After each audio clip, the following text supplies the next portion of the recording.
आवाज में पढ़ें जैसे कोई दिल से बोल रहा हो। कभी कभी जिंदगी हमें ऐसे मोड़ खड़ा कर देती है जहां आगे अंधेरा, पीछे खाई और चारों तरफ सिर्फ सवाल ही सवाल होते हैं। ये कहानी है आदित्य, जो एक छोटे से कस्बे में पैदा हुआ और जिसके लिए जिंदगी एक अनजानी, लंबी और कठिन रेस थी। आदित्य के पापा एक साधारण दर्जी थे जो रोज सुबह से रात तक सिलाई मशीन के साथ बैठे रहते। माँ घर पर ही पापड़ बनाकर बेचती। घर में पैसों की तंगी तो हमेशा रहती थी, लेकिन पापा हमेशा कहते, बेटा, जिंदगी एक रेस है, जीतने वाला वही है जो आखिरी तक दौड़ना नहीं छोड़ता।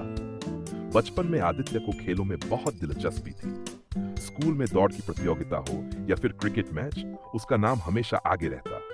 लेकिन जैसे जैसे वह बड़ा हुआ, जिंदगी की सच्चाई उसके सामने खुलने लगी।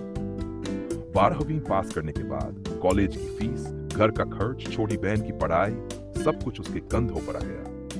पहला पड़ाव, सपनों की शुरुआत। आदित्य ने ठान लिया कि वह इंजीनियर बनेगा, लेकिन कोचिंग की फीस, किताबों के पैसे, सब कुछ एक पहाड़ जैसा लग रहा था।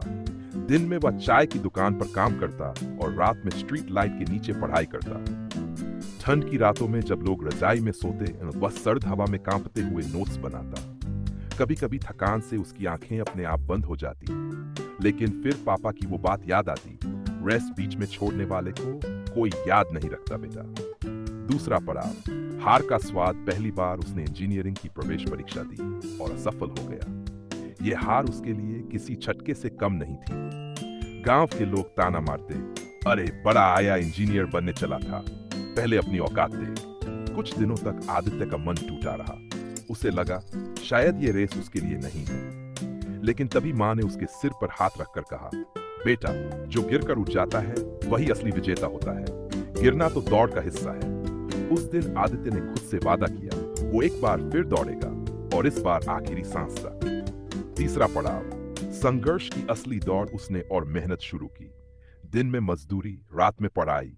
कई बार पेट खाली रहता, लेकिन किताबों में भूख से भी ज्यादा ताकत भरने वाली बातें मिलती। उसका दोस्त रवि भी इसी रेस में था, लेकिन उसने हार मान ली और शहर जाकर किसी फैक्ट्री में काम करने लगा। रवि ने कहा, आदित्य, ये रेस तेरे बस की नहीं। सपनों का पीछा करने से अच्छा है रोटी का पीछा कर। लेकिन आदित्य ने मुस्कुराकर जवाब दिया, रवि, रोटी भी दौड़ने वालों को ही मिलती है।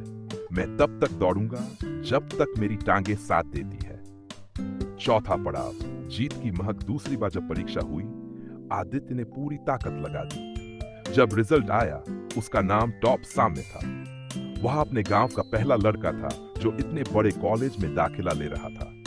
पापा की आंखों में गर्व के आंसू थे। माँ ने चुपके से भगवान को धन्यवाद कहा। लेकिन कहानी यहीं खत्म नहीं हुई। कॉलेज में भी उसकी रेस जारी रही।